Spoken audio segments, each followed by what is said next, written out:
चर्चा करती है, कहती है कि तुम सम पुरुष नमो सम नारी।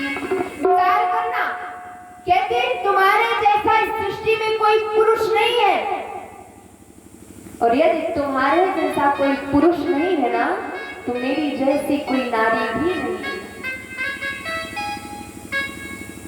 संतों का एक बड़ा ही सुंदर भाव देते हैं, साधु जन कहते हैं कि सुपर्णखा ने भगवान से इसलिए कहा कि तुम सम पुरुष नमो सम नारी, इसलिए नहीं कि तुम सुंदर हो मैं सुंदर हूं, इसलिए नहीं कहा। सुपर्णखा ने कहा कि प्रभु, जो प्रतिज्ञा आप लेकर इस जंगल में आए हो ना, वही प्रतिज्ञा मेरी भी है। कैसी प्रतिज्ञा? सुपर्णखा का पति है विद्युत जीवा। विद्युत जीवा इतना ज्ञानी है, मानो वैज्ञानिक का खोज उसी ने किया है। उसके जीवा से बिजली की उत्पत्ति हुई थी, वो इतना बलशाली था।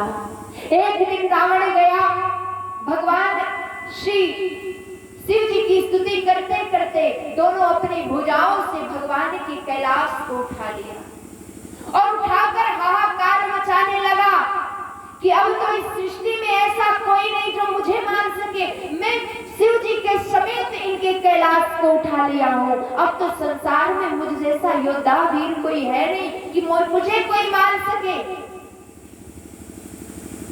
उसके मन में इतना अहंकार आ ही रहा था कि तब तक उसका बहनोई विद्युत जिह्वा आया, रावण समेत कैलाश पर्वत को उठा लिया।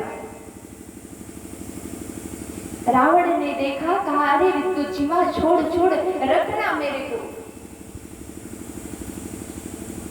रावण मकान में अपने गया और उसके मन में ये विचार हुआ कि मुझे इस संसार में तो कोई नहीं मान सकता, लेकिन ये मेरा जो बहनोई है इसी के हाथ में मेरी मृत्यु हो सकती है, क्योंकि मैंने तो कैलाश को उठाया और ये मुझ समेत कैलाश को उठा लिया, ये मुझे मान सकता है। इसलिए रावण एक दिन विद्युत जिह्वा सोया है, रावण जाकर अपने चंद्रहास से उसके गर्दन को धड़ से अलग कर देता है। जैसे ही धड़ से अलग किया, सुपर्णखा ने सुना और सुपर्णखा विलाप करने लगी, रोने लगी। रावण आया, कहा बहन, इसके हाथ में मेरी मृत्यु हो सकती थी, इसलिए मैंने इसको मार डाला। तुम चिंता ना करो, मैं इस ब्रह्मांड के सबसे सुंदर पुरुष के संग तुम्हारा विवाह करूंगा, तुम चिंता मत करो। लेकिन किसी का पति मर जाए, सुपर्णखा ने उसी समय उसी लंका में प्रवेश किया और वहीं पर शपथ लेती है कि ऐ दशानन, तूने आज जैसे अपनी बहन इस सुपर्णखा को विधवा बनाया है, मैं आज इसी लंका में ये शपथ लेती हूँ कि इस लंका में बसने वाली सभी स्त्रियों को एक दिन में विधवा नहीं बनाई तो मेरा भी नाम सुपर्णखा नहीं। मैं तुम्हारे वंश को नष्ट कर दूंगी। आज मैं सुपर्णखा यही प्रतिज्ञा लेती है।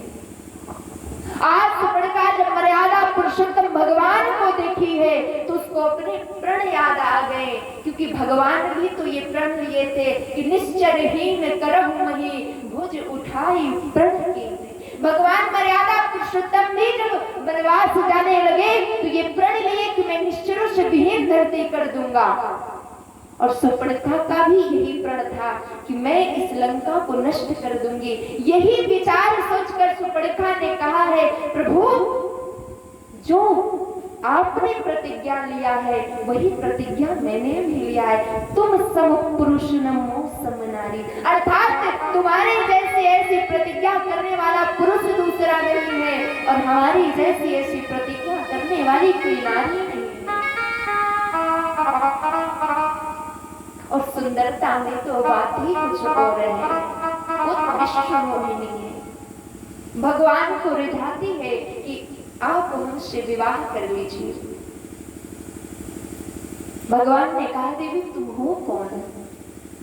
कहते आप हमें नहीं जानते, मैं त्रिलोक विजेता दशानन की बहन सुपर्णखा।